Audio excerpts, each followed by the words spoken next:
안녕하세요. 맨날 라디오처럼 가게에 사연 틀어놓고 듣다가 처음으로 제 사연을 적어서 보내봅니다. 저는 다 늙어가는 노인네예요. 시간이 어찌나 빠른지 벌써 70을 바라보는 나이가 됐죠. 평생 시장 바닥에서 돈 벌어먹고 살았고 자식이라곤 아들, 딸 딱 둘뿐이에요. 남편은 이미 오래전에 죽은 지 오래고요. 하도 오래전이라 이젠 남편의 얼굴조차 가물가물할 정도죠.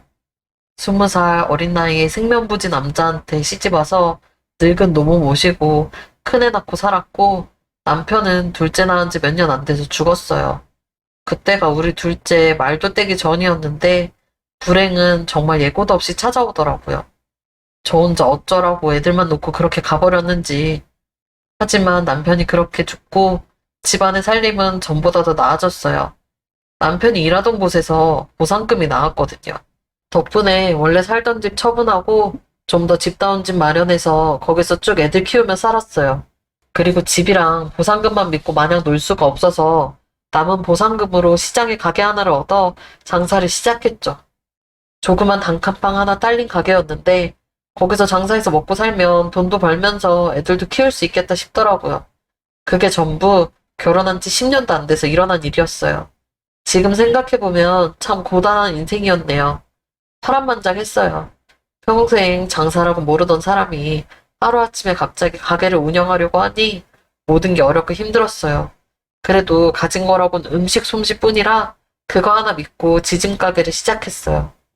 다행히 영 못 먹을 음식은 아니었는지 제법 잘 됐던 것 같아요. 내세울 만큼 큰 돈을 벌지 못했지만 세 식구 먹고 살 만큼은 벌었던 거 보면요. 그러면서도 조금이라도 아끼며 살자 싶어 하루에 단돈 1,000원이라도, 10,000원이라도 꼬박꼬박 모으며 살았어요. 애들 둘 다 못해도 대학까지는 제 힘으로 보내주고 싶었고, 나중에 결혼한다고 하면 돈 1,000만 원이라도 내어줄 수 있는 엄마였으면 싶었으니까요. 그러면서도 남들처럼 다 해줄 수 있는 부모가 아니라서 애들한테는 항상 미안했어요. 가게 때문에 잘 돌봐주지도 못했고, 하루도 쉴 수가 없어서 애들 둘 다 졸업식에도 못 가봤거든요. 그래도 애들 입에 더 좋은 거 넣어주고 싶어 힘들어도 악착같이 일만 했어요. 근데 애들은 그런 제가 많이 부끄러웠나 봐요. 커가면서는 가게도 잘 안 오고 저랑 말도 잘 안 섞으려고 하더라고요. 제 몸에서 나는 기름 냄새가 너무 심하대요. 그래서 집에도 들어오기 싫다고 계속 밖으로만 나돌더라고요. 저야 온종일 가게에만 있으니 제 몸에서 그런 냄새가 나는 줄도 몰랐는데 애들은 저 때문에 집에도 온통 기름 냄새가 배어있다고 하더라고요. 아들, 딸 둘 다 그런 소리를 하면서 노골적으로 싫어하니 솔직한 마음으로 서운했지만 그래도 아직 어리고 하니 그럴 수도 있겠다고 이해하려고 했어요. 나중에 더 나이 먹고 하면 그땐 고마운 걸 알 거라고 생각했죠. 근데 세상사 다 내 마음 같지 않다고 제 배에서 나온 자식인데도 속은 저랑 너무 다르더라고요. 큰 아들놈은 군대 다녀오더니 나가 살겠다며 돈 가지고 나갔고 딸년도 성인 되자마자 지도 나가 살겠다며 지 오빠랑 똑같이 돈 챙겨서 나갔어요. 그래서 저는 두 자식 다 돈 챙겨준다고 그동안 살고 있던 집 처분하고 둘 다 똑같이 돈 나눠준 뒤 원래 살던 집보다 훨씬 작은 집으로 옮겼어요. 근데 그러고 나서도 자식들은 걸핏하면 찾아와 돈 얘기를 했어요. 아빠 죽고 보상금 나온 거 남지 않았냐면서 유산 주는 셈 치고 미리 달라고 하더라고요. 하지만 다른 건 몰라도 그 돈은 안 내줬어요. 다 쓰고 남은 거라고는 얼마 없기도 했고 그거라도 있어야 늙었을 때 애들한테 손 안 벌리고 살 수 있겠다 싶었거든요. 근데 지들끼리 잘 살겠다고 돈 챙겨서 집 나간 후로 연락 한 번 제대로 없던 딸이 한 8년 만에 배가 남산만큼 불러서 웬 사내놈이랑 가게에 찾아왔더라고요. 결혼도 하기 전에 애를 뱄다고 당장 결혼해야 한다고 저를 붙잡고 우는데 정신이 아찔했어요. 들어보니 남자 쪽도 사정이 여의치 않아 둘이 같이 살 집 하나 없다고 이러다 길거리에 나앉게 됐다며 제발 좀 도와달라고 하더라고요. 그래서 전에 내준 돈은 어떻게 했냐고 물으니 벌써 다 까먹고 없대요. 둘이 수중에 돈이라고는 50만 원도 없다고 하더라고요. 그러면서 제 집에서 자기들도 같이 살면 안 되겠냐고. 그렇게만 해주면 사는 동안 둘이 벌어서 돈 모아 나가겠다고 했어요. 그 꼴을 보고 있자니 속에서 천불이 나는 것 같았어요. 하지만 산 딸이 다 돼서 우는 딸을 보고 있자니 자연히 마음이 약해질 수밖에 없었죠. 결국 고민 끝에 알겠다고 허락했고 저는 혼자 살고 있던 집을 처분하고 방 2칸짜리 집을 샀어요. 원래 살던 집은 방 하나에 거실 하나 딸린 집이라 성인 셋이 살기도 택도 없었거든요. 그렇게 급하게 딸 결혼시키고 딸 부부 데리고 살기 시작했어요. 사위는 그래도 책임감은 있는 놈이었는지 지가 가장이라면서 나름 열심히 일하더라고요. 딸은 아들을 낳았고 그 갓난 아이를 두고 당장 일할 수가 없어서 집에 있었고요. 근데 어느 날 딸이 저한테 그러더라고요. 자기도 제 가게 일을 돕고 싶다고요. 그래서 알겠다고 했어요. 같이 하자고요. 사실 평생 저 혼자 해온 가게라 혼자 일하는 게 편했지만 딸 사정이 워낙 딱한지라 외정하게 못 부리치겠더라고요. 그리고 나이를 먹을수록 점점 힘에 부치는 기분이었으니 차라리 딸이라도 절 도와주면 괜찮겠지 싶었어요. 수입이 엄청 많은 가게는 아니라 월급은 많이 못 챙겨줬지만요. 그래도 제 나름을 신경 써서 해줬어요. 손주 먹을 거나 장난감도 제 돈으로 사주면서 챙겨줬고요. 사위는 그런 저한테 참 잘했어요. 어머니라고 하며 사근사근하게 대하더라고요. 그렇게 손주까지 넷이서 잘 지내고 있는데 한날 어디서 살았는지 죽었는지도 모르겠던 아들이 가게에 찾아왔더라고요. 세상에 무슨 고생을 한 건지 볼살이 쪽 빠져서는 하얗던 얼굴도 시꺼매져서 찾아왔는데 또 뭔 일인가 싶어 심장이 철렁했어요. 근데 제가 딸내랑 같이 살고 있는 건 어떻게 알았는지 저한테 서운하다고 하더라고요. 자기는 자식 아니냐며 왜 여동생만 챙겨주냐고 하는데 갑자기 찾아와서 무슨 소리를 하는 거냐며 펄쩍 뛰는 딸을 잠시 나갔다 오라고 가게에서 내보낸 뒤 무슨 일 때문에 왔는지 아들한테 물었어요. 그랬더니 아들놈도 바로 돈 얘기를 하더라고요. 결혼하고 싶은 여자가 생겼는데 땡전 한 푼 없어서 결혼을 못하게 생겼다고. 자기 좀 도와주면 안 되겠냐고 하는데 이놈도 전에 제가 줬던 돈은 다 까먹은 눈치더라고요. 그래서 얼마가 필요한 거냐고 했더니 5천만 원만 도와달라고 했어요. 제가 수중에 노후 자금으로 5천 정도 갖고 있는 걸 어떻게 알았는지 딱 그 액수를 얘기하길래 그 큰 돈이 어디 있냐고 잡아댔어요. 그랬더니 제가 그 돈만 도와주면 나중에 저를 모시고 살겠다고 하더라고요. 그러니까 혹시 갖고 있는 돈이 있으면 걱정 말고 자기한테 좀 내어달라고요. 저는 아들놈의 말을 믿지 않았어요. 하지만 자식이 찾아와서 도와달라고 저렇게 사정을 하는데 저는 그걸 모른 척 할 만큼 모질지 못했어요. 그래서 결국 그 돈을 아들놈한테 내어줬죠. 그 사실을 알게 된 딸은 돈이 있었으면서 왜 진작 자기들은 안 도와줬냐며 난리를 쳤지만 그래도 딸은 제가 데리고 있으면서 많이 챙겨줬으니까 너무 서운해하지 않았으면 했어요. 그리고 아들은 제가 준 돈을 갖고 결혼을 했죠. 그러면서 사위랑도 사이가 좀 서먹해졌어요. 티는 안 냈지만 사위 역시 저한테 많이 서운해하는 눈치더라고요. 그래도 어찌어찌 시간은 흘러갔어요. 그 사이 금방 자리 잡아 나갈 것 같던 딸은 둘째까지 낳고 아예 집에 들어앉아 사는 게 너무 힘들다며 하루가 멀다 하고 하소연을 하더라고요. 그러다 한날은 얘기 좀 하자고 사위랑 같이 거실에서 저를 기다리고 있었어요. 둘이 무슨 얘기를 하는지 들어보니 가게를 하고 싶다고 하더라고요. 계속 저한테 이렇게 손 벌리고 살 수는 없다고. 저도 평생 쉬지도 못하고 일하느라 힘들었을 테니 이제 그만 쉬고 제가 하고 있는 가게를 자기들 둘이 해보겠다고 하더라고요. 이게 무슨 소린가 싶어 안 된다고 했더니 딸이 그러더라고요. 엄마가 오빠만 5천만 원 주면서 도와준 거 너무 서운했지만 참았다고요. 대신 자기한테도 똑같이 그 돈 달라는 소리 안 할 테니 가게는 자기네가 하는 거 허락해달라고 매달 용돈도 주겠다고 하더라고요. 그래도 이날까지 해줄 수 있는 건 지들이 해달라는 대로 다 해줬던 것 같은데 부모라는 게 대체 뭔지 자식 앞에선 늘 죄인이 됐어요. 사위랑 딸 둘이서 하루가 멀다 하고 저를 설득하니 결국 알겠다고 했죠. 대신 사위가 아닌 딸 명의로 가게를 바꿔줬어요. 딸이 더 기펴고 살았으면 해서요. 근데 가게까지 내어주고 나니 이번에 이사를 가자고 하더라고요. 애들 둘까지 데리고 5이서 살기엔 너무 좁다며 지금 사는 집 팔고 그래도 자기들도 모아온 돈이 있으니 그 돈 좀 보태서 더 큰 집으로 이사를 가자고요. 더 큰 집으로 이사 가서 계속 자기네랑 살자고 하는데 어차피 딸이 원하는 대로 해줄 거 걔는 입씨름 하기 싫어서 그것도 알겠다고 했어요. 결국 살던 집 팔고 큰 집으로 이사를 가게 됐죠. 근데 가게도 안 나가고 일도 안 하니 자연히 손주들은 제 몫이 되더라고요. 사위랑 딸이야 하루 종일 가게에서 일한다고 바쁘니 제가 음식해서 애들 먹이고 집 치우고 설거지하고 빨래하고 살게 됐어요.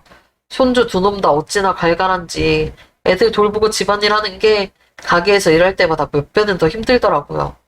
그래도 딸이나 사위한테는 따로 내색도 안 했어요. 저도 가게를 했었으니 애들이 얼마나 힘들지 잘 알고 있기 때문이었죠. 그냥 좋은 게 좋은 거라고 되도록 좋게 생각하려고 했어요. 가족끼리 서로 도우면서 하는 게 당연한 거니까요. 매달 용돈을 챙겨주겠다던 딸은 첫 달에만 용돈이라고 50만 원을 챙겨줬어요. 그 이후부터는 요즘 경기가 어려워 가게가 어렵다며 죄송하다고 하길래 저도 됐다고 괜찮다고 했어요. 그리고 친한 동네 친구한테 부탁해서 소일거리를 받아 제 용돈이라도 벌며 지냈죠. 애들 다 학교 보내고 나면 나가서 동네에 있는 폐지를 줍고 빈병 모으러 다니며 그렇게 한 푼 두 푼 벌었어요. 매일 그렇게 용돈벌이를 하다가 가게 장사는 어떻게 되고 있나 궁금해서 딸이 하고 있는 가게로 갔는데 딸이랑 사위 둘 다 안 보이더라고요. 분명 가게 문은 열어놨는데 있어야 될 애들이 없길래 점심 먹을 시간이라 둘이 방에 들어가 있나 싶어 가게 안으로 들어갔어요. 근데 가게에 딸려있던 작은 단칸방 안에서 딸이랑 사위 목소리가 들리더라고요. 둘 다 언성이 높은 게 싸우는 눈치였어요. 그래서 무슨 일이 있나 싶어 닫힌 문 앞에서 조용히 귀를 기울여 보니 둘이서 저를 두고 싸우고 있더라고요. 대체 언제까지 장모님 모셔야 해? 결혼하고 지금까지 계속 모시고 살았으면 된 거 아니야? 당신 무슨 말을 그렇게 해? 이 가게랑 우리 사는 집 다 엄마가 해준 건데 모시고 살다니. 말은 바로 해야지. 엄마가 우리 데리고 살아준 거야. 그래서 어머니 못 내보내겠다고? 우리 엄마 지금 허리 다쳐서 움직이지도 못한대. 너는 너네 엄마만 소중해? 우리 엄마는 안중에도 없어? 여태 며느리한테 해준 거 없다고 말하면 안 된다고 평생 당신 어렵게만 대하신 분이야. 그래서 여태 엄마 집에 제대로 얼굴 한번 비친 적 없었으면서 엄마가 아프다는데도 당신은 계속 당신 사정만 얘기해야겠어? 거기까지 듣던 저는 가게를 나왔어요. 집으로 가는 내내 머리가 멍했어요. 자식한테 있는 거 없는 거 싹싹 긁어 다 해주고 수중에 가진 거라고 하나도 없는데 어떻게 해야 할지 앞길이 막막했어요. 저 하나 때문에 딸내가 저렇게 싸우고 있는데 계속 아무것도 모르는 것처럼 붙어있기도 그랬고요. 그래서 큰아들한테 연락을 했어요. 결혼하고 벌써 10년이나 지났으니 자리도 진작 잡았을 거고 결혼할 때 돈 받아가면서 분명 나 모시고 살겠다고 네 입으로 약속했으니 이제 나 좀 데리고 가달라고요. 그랬더니 그날 저녁에 아들이 바로 집으로 찾아왔더라고요. 딸이랑 사위도 연락을 받았는지 둘 다 평소보다 집에 일찍 왔고요. 그리고는 거실에 앉아서 지들끼리 저를 두고 막 싸우기 시작했어요. 야, 그동안 엄마가 너한테 해준 게 얼만데 여태 뜯어먹을 거 다 뜯어먹고 어떻게 이래? 내가 뭐 그러는 오빠야말로 엄마한테 돈 받았잖아. 그 돈 받아갈 땐 엄마 모시고 살겠다고 큰 소리 쳐놓고 왜 이제야 딴소리야? 너랑 나랑 같아? 난 옛날에 고작 5천만 원 받은 게 다지만 너는 이 집에 가게 다 엄마가 해준 거잖아. 이 집에 엄마 돈만 들어간 줄 알아? 우리 돈도 들어갔어. 이거 왜 이래? 그래서 돈은 받을 거 없다 싶으니까 더 이상 엄마 못 모시겠다고? 다 사정이 있으니까 그런 거 아니야. 여태 우리가 엄마 모셨으면 이제 오빠가 좀 모셔도 되잖아. 사정? 나는 뭐 사정 없어? 둘이서 죽어도 절 못 모신다며 서로 한 발도 물러서지 않고 핏대를 높이는데 말로 다하지 못할 배신감과 허무한 감정이 들었어요. 그 꼴을 보면서도 수중에 돈이 하나도 없어서 됐다고 나 혼자 살겠다고 자신있게 말도 못하는 제 처지가 너무 딱했고요. 그래서 한참 싸우고 있는 애들을 보다가 혼자 방에 들어왔어요. 그리고 한숨도 못 자고 뜬 눈으로 밤을 지새우다가 새벽에 집을 빠져나왔죠. 방에 쪽지 하나를 남겨두고요. 쪽지엔 그냥 나 혼자 알아서 살 테니 더는 나 신경 쓰지 말고 잘 살라고 썼어요. 그리고는 터미널로 가서 가장 빨리 떠나는 버스표 하나를 끊었어요. 3시간 정도를 쉼없이 달리던 버스는 어느덧 터미널에 도착했어요. 저는 버스에 내린 후 터미널 의자에 앉아 지나다니는 사람들을 구경했어요. 어딜 가야 할지 모르겠더라고요. 갈 곳도 없고요. 부모님은 애저녁에 돌아가셨고 의지할 친척도 하나 없었어요. 다들 죽거나 연락이 끊긴 지 오래였죠. 그렇게 하루 종일 터미널에 앉아 있는데 경찰 둘이 저한테 오더라고요. 제가 계속 여기 앉아 있다는 신고를 받았다며 혹시 집이 어딘지 모르냐고 이것저것 묻는데 모른다고 했어요. 아무것도 기억 안 난다고요.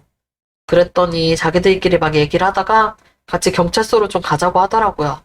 그렇게 저는 경찰서에서 하룻밤을 보낸 후 다음날 양로원으로 가게 됐어요.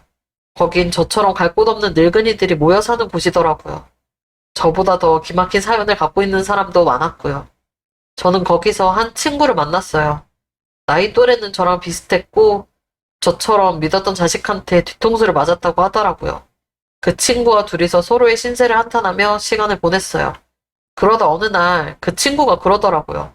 우리가 대체 왜 그런 호로 자식들 때문에 이런 곳에서 늙은 채 죽어가야 하냐고요. 죽을 때 죽더라도 다시 한번 뭔가를 해보고 죽자고 하는데 그 말에 저도 없던 삶의 의지가 되살아나는 기분이었어요. 그래서 둘이서 뭐라도 해보자 싶어 손붙잡고 몰래 양로원을 빠져나왔죠.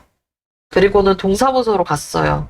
친구 말이 동사무소에서 우리처럼 늙은 사람들을 도와줄 거라고 한번 가보자고 하더라고요.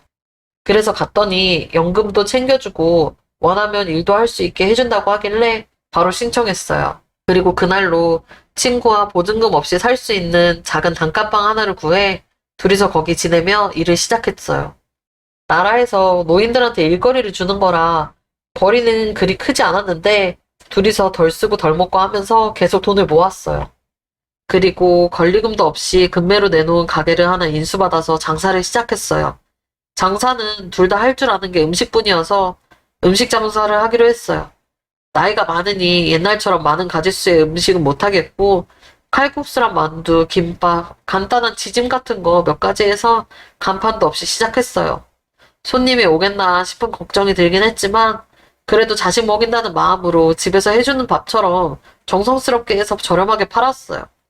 첫날은 손님 한 명도 못 받았는데 며칠이 지나니 하나둘씩 손님이 오기 시작했어요. 그러다 아름아름 윗소문이 난 건지 날이 갈수록 손님이 점점 늘더라고요.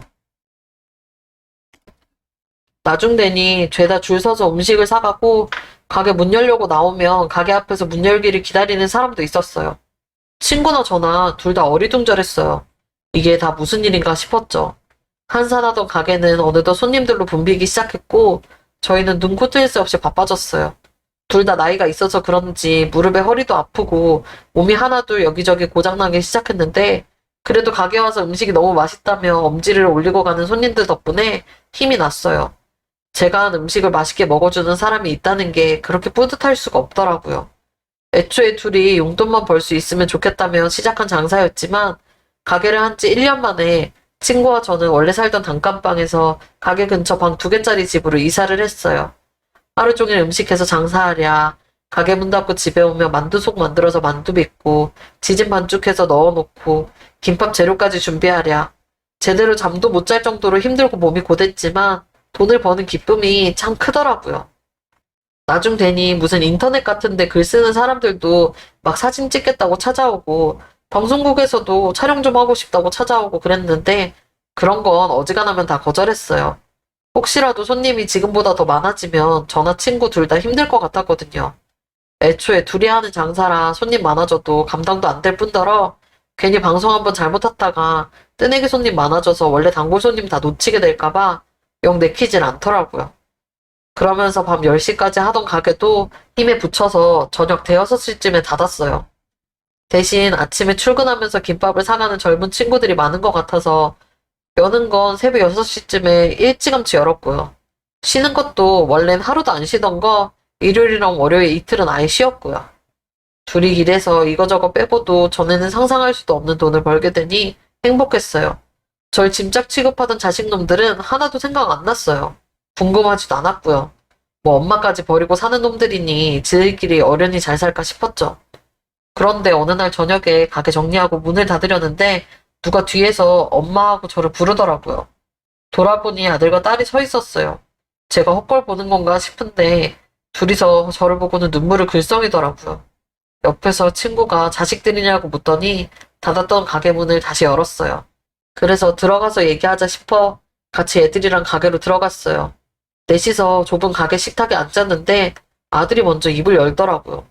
엄마, 우리가 얼마나 찾아다녔는지 알아? 애달픈 표정으로 저렇게 말하는데 저도 모르게 코웃음이 났어요. 그 말이 거짓말인 걸 너무 잘 알고 있었거든요. 사실 제가 집을 나올 때 휴대폰을 갖고 나왔었어요. 양로원에 지내는 내내 전원 꺼놓고 있다가 나중에 양로원에서 나올 때 딱 한 번 켜봤었는데 연락 온 곳이 아무것도 없었어요. 딸도 아들도 사이도 다 저한테 전화 한 통, 문자 한 통 보낸 적 없더라고요. 근데 이제 와서 절 찾아다녔다고 말하니 자연히 웃음이 났어요. 우습더라고요. 맞아, 우리가 얼마나 찾아다녔는데. 어떻게 여기 있어? 그동안 많이 힘들었지. 찾아온 이유가 뭐야? 갑자기 왜 왔어? 더는 입에 발린 말 듣고 싶지 않아 저는 그냥 찾아온 용건을 말하라고 했어요. 왜 여긴 엄마 모셔가려고 왔지.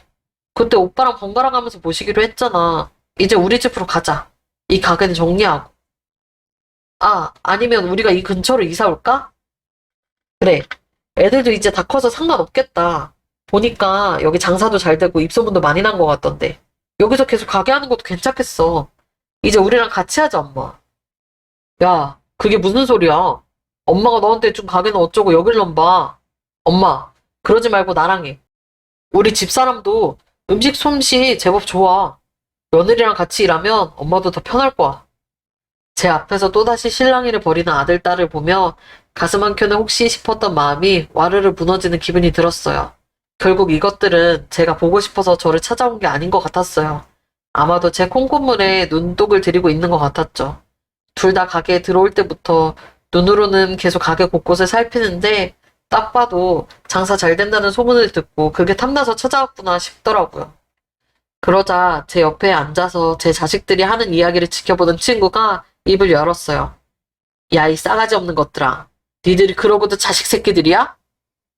할머니는 누구세요? 남의 집 일이니까 할머니는 참견 마세요. 남의 집 일? 웃기고 있네. 왜 니들 맘대로 남의 가게를 갖고 싸움질이야? 누가 이 가게 니네 준대? 꿈도 꾸지 마 이것들아. 어떻게 자식 새끼들은 하나같이 다 이 모양이야? 아주 부모가 지들 봉이지. 어머, 뭐라고요? 할머니, 말 조심하세요. 니들이야말로 당장 그 입 안 다물어? 저는 친구를 보며 따지려는 아들, 딸을 보고 바로 언성을 높였어요. 그러니까 둘 다 금세 입을 다물고는 제 눈치를 보더라고요. 갑자기 찾아와서는 무슨 헛소리들이야. 니들끼리 잘 살라고 내가 꺼줘줬잖아. 그러면 니들끼리 지지던 볶던 알아서 살면 되지. 뭘 바라고 이래? 어? 나 이제 돈 없어 이것들아. 엄마, 무슨 말을 그렇게 서운하게 해? 서운? 나는 니들이 나가지고 누가 모실 거냐고 핏대 세우고 싸울 때 서운한 게 아니라 억장이 무너지는 것 같았어. 내가 뭘 잘못했니? 그렇게 다 해주고 키웠다고 할 순 없지만 내가 갖고 있던 거, 가게고 집이고 돈이고 다 니들한테 줬으면 니네 나한테 그랬으면 안 되는 거 아니야? 내가 엄마라는 이유로 니들이 내 자식이라는 이유로 해달라는 거 안 해준 거 있어? 다 해줬잖아. 있는 거 없는 거 다 긁어서 니들한테 다 갖다 줬잖아. 근데 니들 둘 다 나랑 같이 살기 싫다며. 사람 짐짝 취급하며 서로 미루길래 지들 위해서 살아줘 줬더니 이제 와서 내가 좀 먹고 살만해진 것 같으니까 뭐 또 떨어질까 싶어서 왔어? 그게 아니라 우리가 너무 철이 없었어. 듣기 싫어. 철이 없어? 나이도 먹을 만치 다 먹어놓고 무슨 철이 없어. 니들은 그냥 내 단물만 쏙 빼먹고 나 버린 거야. 알아? 엄마, 진짜 너무하다. 엄마가 돼서 가족끼리 그 정도도 이해 못해줘? 우리도 다 사정이 있었다고 했잖아. 이제 괜찮아져서 엄마 찾으러 온 거고. 그러니까 나도 괜찮다고. 니들 없어도 얼마든지 잘 살 수 있으니까 이만 가라고. 다신 얼굴 보고 싶지 않으니까. 엄마, 화난 건 알겠는데 말이 너무 심하다. 부모 자식 사이가 그렇게 쉽게 끊어져? 우리도 다 애 키우고 있지만 아무리 화나도 그런 말은 안 해. 결국 남는 건 가족밖에 없다고. 그리고 엄마 죽을 때 생각 안 해? 나중에 엄마 병들고 아프면 누가 챙기겠어? 엄마 돌아가시면 상은 누가 치르냐고. 결국 우리가 치를 거 아니야? 아들과 딸의 싸가지 없는 말에 저보다 더 화가 난 채로 씩씩대며 모든 상황을 지켜보던 친구는 안 되겠다 싶었는지 냅다 간장통을 열어 애들한테 뿌렸어요. 이것들이 아주 죽으라고 고사를 지내지 그러냐. 어머, 할머니 지금 뭐 하시는 거예요? 애들은 간장을 맞더니 기겁을 했어요. 빨리 가. 안 가? 간장 더 뿌려줘? 엄마, 좀 말려봐. 이 할머니 미친 것 같아. 딸의 말에 저는 친구 손에서 간장통을 뺏어서 다시 한번 애들을 향해 뿌렸어요. 미친 건 우리가 아니라 니들이야. 나는 이제 자식 없어. 너네 다 모르는 사람들이니까 두 번 다시 여기 찾아오지 마. 알겠어? 엄마까지 왜 이래 진짜. 나 원래 이래. 그러니까 당장 나가. 다시 한번 간장을 뿌린 자세를 취하자 아들과 딸은 혼비백산하며 도망쳤어요. 전 애들이 도망치는 등 뒤에다 대고 소금을 잔뜩 뿌렸어요. 그리고 그날 친구랑 둘이서 소주 한 잔을 했어요. 이야, 나도 참 안 된 인생인데 너도 참 안 됐더라. 아주 몹쓸 것들. 부모 알기를 무슨 지들 핫바지처럼 알아요. 오늘 일 마음에 들지 말아. 잊어 그냥.